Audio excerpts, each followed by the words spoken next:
السلام علیکم دوستو، آج ہم آپ کو ایک ایسے ملک کی سیر پر لے کر جا رہے ہیں جو صرف ایک ملک کی نہیں بلکہ تاریخ کی ایک کھلی کتاب ہے، جہاں بہت سے انبیاء کی قبریں موجود ہیں، جہاں آج بھی فرعون کو ایک دیوتا کی حیثیت حاصل ہے۔ افریقہ اور مشرق وسطیٰ کے سنگم پر واقع ایک ایسا ملک جس کی تاریخ 5000 سال پرانی ہے، جس نے ہزاروں سال پہلے وہ کارنامے انجام دیے جنہیں آج بھی دنیا حیرت سے دیکھتی ہے۔ جی ہاں، آپ ٹھیک سمجھے، آج ہم سیر کریں گے مصر کی۔ فرعونوں کے محلات کیسے تھے؟ مصری لوگ مردوں کو حنوط کیوں کرتے تھے؟ کیا آج کے دور میں بھی مصر کے لوگ مردوں کو کیمیکل لگا کر دفناتے ہیں؟ حضرت موسیٰ فرعون کے محل میں کیسے پہنچے؟ حضرت یوسف کا محل کہاں پر واقع ہے؟ مصر کے لوگ کیسی زندگی گزارتے ہیں؟ حضرت موسیٰ جس پہاڑ پر اللہ سے کلام کرنے جاتے تھے وہ کہاں پر واقع ہے؟ ایک اسلامی ملک ہونے کے باوجود مصر کی عورتیں اتنی آزاد خیال کیوں ہیں؟ اس کے علاوہ ہم آپ کو بتائیں گے مصر میں حسینی مسجد اتنی خاص کیوں ہے۔ ہم آپ کو ایسی کئی جگہیں دکھائیں گے جو آپ نے پہلے کبھی نہیں دیکھی ہوں گی۔ دوستو، آج کی ویڈیو بہت دلچسپ ہونے والی ہے، اس لیے آپ سب سے گزارش ہے کہ ویڈیو کو آخر تک ضرور دیکھیں۔ اگر آپ ہمارے چینل پر نئے ہیں تو چینل کو سبسکرائب کرنا ہرگز مت بھولیے گا۔ تو آئیے چلتے ہیں عجائبات سے بھرے ملک مصر کی سیر کو۔ دوستو، مصر کی موجودہ آبادی تقریباً 11 کروڑ 9 لاکھ کے قریب ہے، یعنی 119 ملین، جو دنیا میں آبادی کے لحاظ سے 11ویں نمبر پر آتا ہے۔ یہ دنیا کا سب سے زیادہ آبادی والا ملک ہے اور شمالی افریقہ میں واقع ہے۔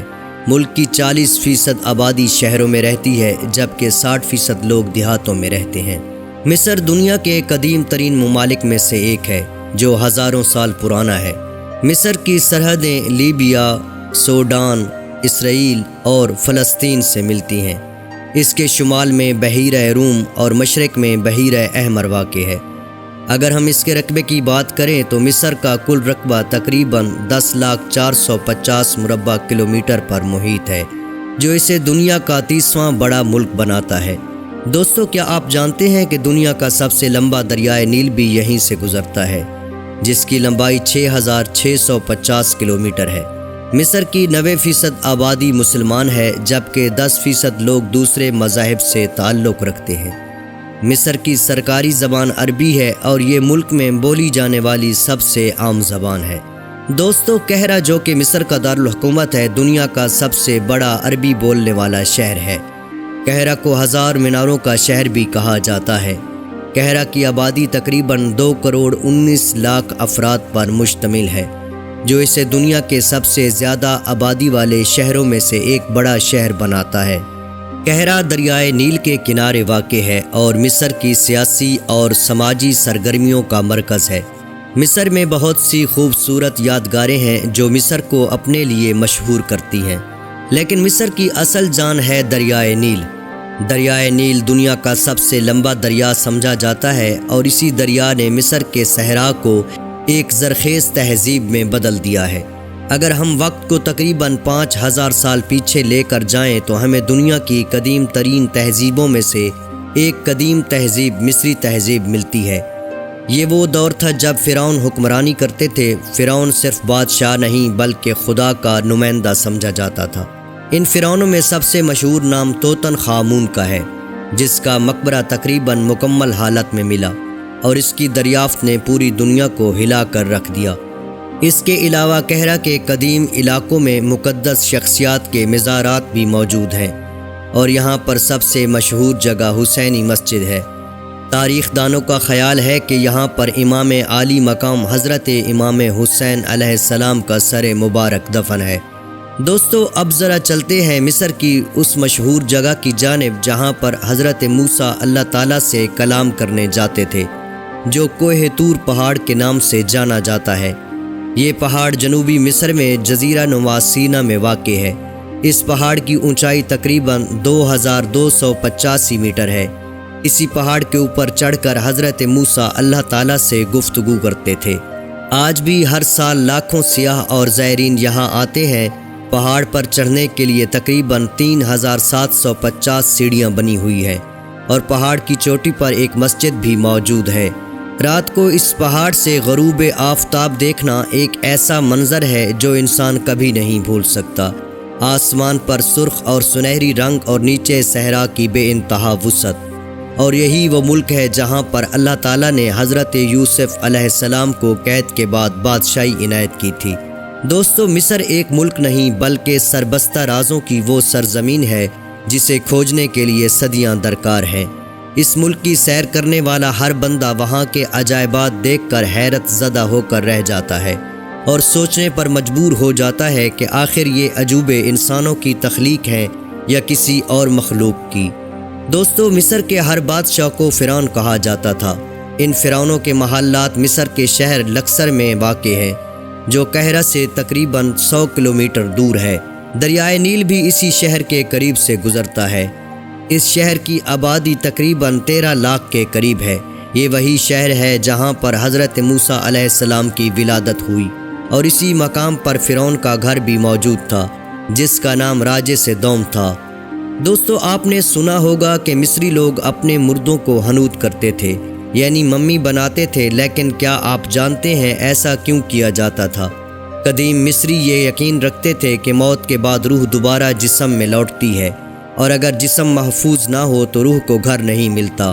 اس لیے وہ مردوں کے جسم کو ایک خاص کیمیائی مواد سے محفوظ کرتے تھے تاکہ ہزاروں سال بعد بھی جسم سلامت رہے۔ آج دنیا بھر کے عجائب گھروں میں یہ ممیاں رکھی ہوئی ہیں، اور سائنسدان ان کا مطالعہ کر کے ہزاروں سال پرانی بیماریوں، خوراک اور زندگی کے بارے میں معلومات حاصل کر رہے ہیں۔ یہ واقعی حیران کن ہے کہ 3000 سال پرانا ایک انسانی جسم آج بھی اتنی اچھی حالت میں موجود ہے۔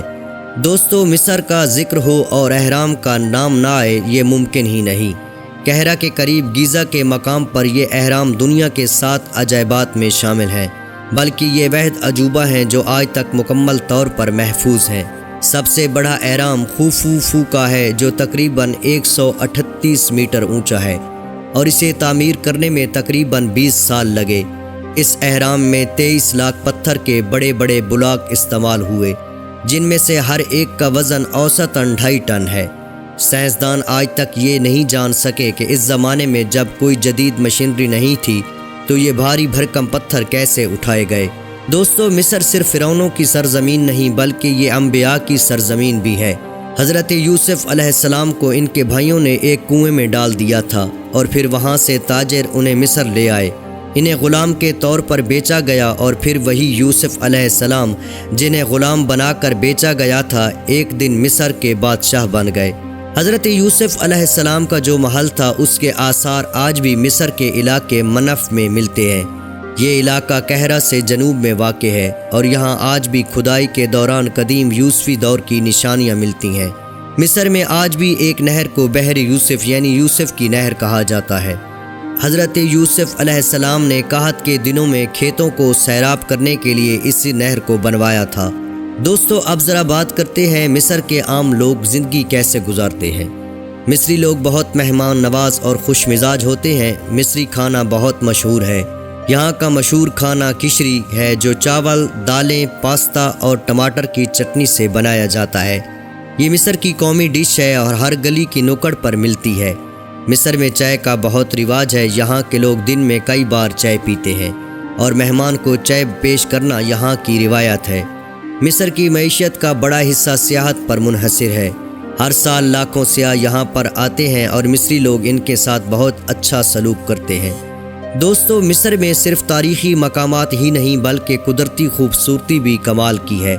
مصر کی مشرقی سرحد پر واقع بحیرہ احمر، جسے ریڈ سی بھی کہا جاتا ہے، شام کے وقت اس کا نظارہ ایک عجیب ہی سحر طاری کر دیتا ہے۔ قرآن پاک میں مصر کا ذکر کئی جگہوں پر آیا ہے۔ حضرت یوسف، حضرت موسیٰ، حضرت ہارون علیہ السلام، یہ سب اسی سرزمین سے جڑے ہوئے ہیں۔ یہی وجہ ہے کہ یہ زمین ہر مسلمان کے دل میں ایک خاص مقام رکھتی ہے۔ دوستو، اگر آپ کو کبھی مصر جانے کا موقع ملے تو ضرور جائیں۔ اہرام گیزا کو قریب سے دیکھیں، کوہ طور پر قدم رکھیں، حسینی مسجد میں دعا مانگیں، اور دریائے نیل کے کنارے بیٹھ کر تاریخ کی ان گہرائیوں میں کھو جائیں جہاں ہر پتھر ایک کہانی سناتا ہے۔ تو دوستو، یہ تھا ہمارا آج کا سفر۔ امید کرتا ہوں آپ کو آج کی یہ ویڈیو ضرور پسند آئی ہوگی۔ ملتے ہیں ایک نئے ملک کے ساتھ، تب تک اللہ حافظ۔ اپنا اور اپنے پیاروں کا ہمیشہ خیال رکھیں، اور ہاں، ویڈیو کے متعلق اپنی قیمتی رائے دینا ہرگز مت بھولیے گا۔ شکریہ۔